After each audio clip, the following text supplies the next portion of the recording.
Precisamente há 5 anos, milhões de brasileiros foram às ruas para, num movimento sem bandeira partidária, sem bandeira sindical, sem nenhuma liderança expressiva, mas apenas mobilizados pelas redes sociais e pela mobilização da sociedade, foram às ruas para o fim da corrupção e algumas medidas que propunham uma ampla reforma política, um pacto pela responsabilidade fiscal e mais investimentos em mobilidade urbana e tornar a corrupção um crime hediondo. De lá para cá, pouca coisa foi feita e foi conduzida. Mas entre as demandas por uma reforma política estava a impressão do voto na hora da eleição e da digitação na urna eletrônica da impressão do voto. Lamentavelmente, como já mencionei aqui, o Supremo Tribunal Federal, por 8 votos a 2, entendeu que é inconstitucional aquilo que a Procuradora da República equivocadamente entendeu como violação do voto. A impressão não é que ninguém vai sair com o voto impresso na mão para dizer como votou. Nada disso vai acontecer, apenas no mesmo ato da digitação do voto na urna, este voto impresso fica ali guardado sigilosamente na máquina e na impressora. Ponto final. A presidente Dilma, aconselhada pela Justiça Eleitoral, vetou. Nós derrubamos por maioria o veto presidencial. Portanto, decisão soberana do Congresso em relação a essa matéria, que era um pleito da sociedade brasileira. E agora o Supremo, com uma insegurança jurídica extraordinária, acaba anulando de novo um sentimento da sociedade e aquilo que soberanamente nós aqui no Congresso decidimos, sepultando no ano das eleições. Até porque o TSE havia previsto que usaria pelo menos em 30 urnas no Brasil nessas eleições, como o início e a retomada, o primeiro passo para a impressão do voto, assim como a questão da biometria médica, a biometria digital fosse usada na identificação dos eleitores. Então, nós demos um passo atrás, um retrocesso ao não imprimir o voto. Queria dizer também que não podemos também, embora tenhamos feito muitos avanços de lá para cá, como, por exemplo, o sepultamento da PEC 37, que foi arquivado, a PEC que impediu o Ministério Público de promover investigação criminal. Multa por corrupção. Os parlamentares aprovaram um projeto que responsabiliza e multa empresas pela prática de corrupção.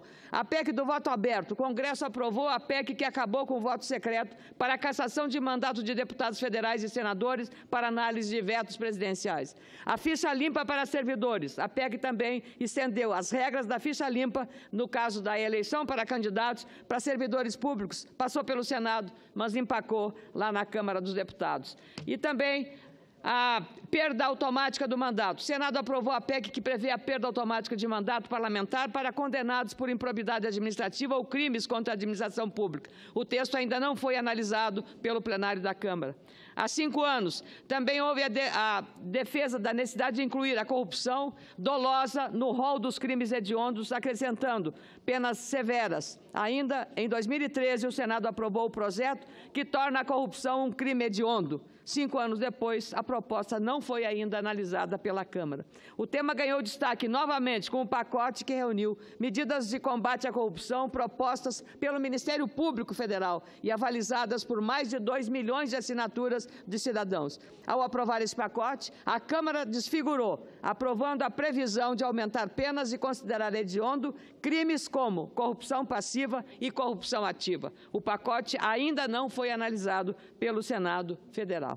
Mas não temos que lamentar apenas, não temos que lamentar, temos que celebrar, porque de lá até agora, 2 ex-presidentes da Câmara dos Deputados foram presos, vários líderes empresariais e depois de 2013 apareceu a Operação Lava Jato, com as consequências que a sociedade toda aplaude.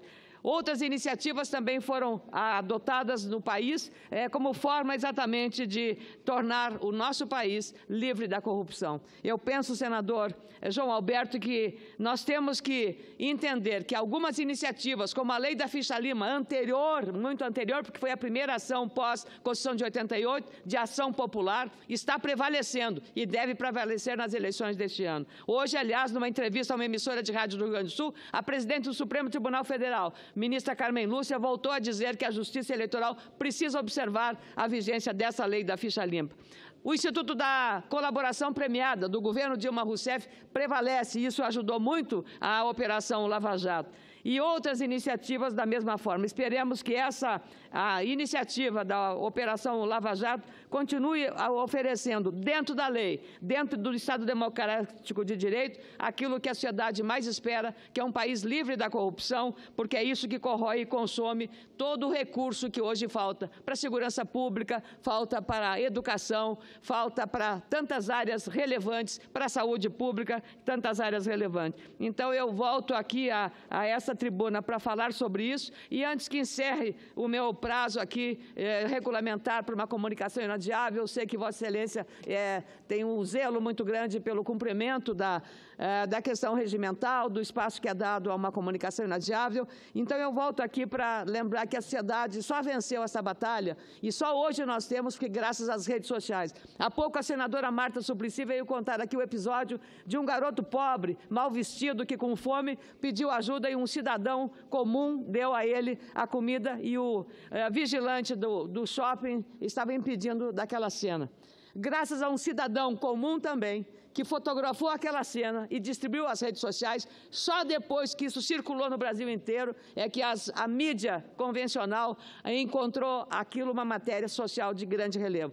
E o funcionário foi demitido. É preciso, de fato, entender a linguagem, entender o clamor, porque hoje cada cidadão tem uma tribuna para protestar, para vigiar, para defender a democracia. E eu espero que também esse cidadão entenda que a eleição deste ano não pode abrir mão de um direito inalienável do cidadão, que é o voto. Quem está pregando anulação de voto, abstenção ou voto em branco ou nulo, estará fazendo um desserviço à democracia. Um desserviço, porque na democracia, a democracia que vivemos no país será e continuará sendo o único caminho para fazer as reformas que queremos, inclusive nessas relacionadas ao combate à corrupção. Muito obrigada, senhor presidente. Faltando 44 segundos, quero dizer que, como lagoense que sou, de Lagoa Vermelha, ali perto, 120 quilômetros, uma instituição, UPF, Universidade de Passo Fundo, está celebrando 50 anos, meio século de vida, com um trabalho extraordinário na área do ensino superior,